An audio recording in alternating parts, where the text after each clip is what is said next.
मेरी समझ यह है कि आज तक जगत में संस्कृति, धर्म, काव्य, चित्र, म्यूजिक, संगीत जो भी पैदा हुआ है वो उन लोगों से पैदा हुआ है जो लीजर में थे, जो विश्राम में थे। जिसका 24 घंटे काम में व्यतीत हो जाता है उससे न संगीत पैदा होता है, न काव्य पैदा होता, न संस्कृति पैदा होती, न धर्म पैदा होता है। अब तक जगत में जो भी श्रेष्ठतम विकास हुआ है मनुष्य संस्कृति का, वो विश्राम के क्षणों में हुआ है।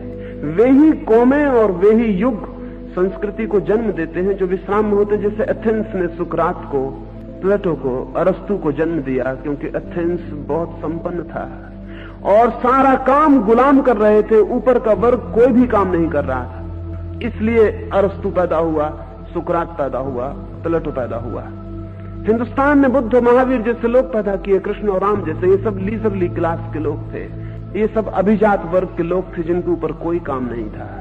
हिंदुस्तान के इतिहास को अगर हम उठा कर देखें तो सारे ग्रंथ ब्राह्मणों ने लिखे जिनके पास कोई काम नहीं था। हिंदुस्तान के सारे धर्म को जन्म ब्राह्मणों ने दिया, उनके पास कोई काम नहीं था। हमने काम से उन्हें मुक्त कर दिया था। हमने कहा था तुम्हें कोई काम नहीं है, तुम पढ़ो, लिखो, सोचो, विचारो। शूद्रों ने तो एक वेद नहीं लिखा, एक उपनिषद नहीं लिखा। शूद्र कैसे लिख सकते थे?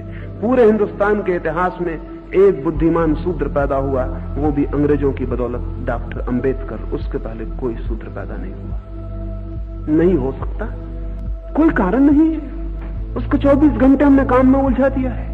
अगर स्वावलंबन की बात को बहुत ज्यादा खींचा जाए तो एक एक आदमी की जिंदगी सुबह से सांझ तक फिजूल कामों में नष्ट हो जाएगी और उसके व्यक्तित्व में ऊंचे उठने के कोई उपाय नहीं रह जाते। अगर व्यक्ति की चेतना को ऊपर उठाना है तो समाज में अधिकतम विश्राम हो सके, इसकी चिंता करनी चाहिए। वो कैसे होगा?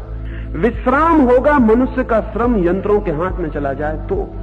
जब तक गुलाम थे दुनिया में तो गुलाम श्रम करते थे, मालिक विश्राम करता था। वो अन्यायपूर्ण था क्योंकि गुलामों की आत्मा को विकसित होने का कोई मौका नहीं मिलता था। किसी आदमी को यह हक नहीं है कि वो दूसरे आदमी की आत्मा की कीमत पर अपनी आत्मा को विकसित करे। ये अन्याय है, ये सीधा पाप है। लेकिन विज्ञान ने एक बड़ा भारी उपकार किया मनुष्य के ऊपर। आदमी का काम यंत्र कर सकता है, आदमी को काम में गुलाम बनाने की अब कोई जरूरत नहीं रह गई है। नई टेक्नोलॉजी सारा काम कर लेगी। आने वाले 50 वर्षों में अमेरिका और रूस में किसी आदमी के ऊपर किसी तरह का अनिवार्य श्रम नहीं रह जाएगा।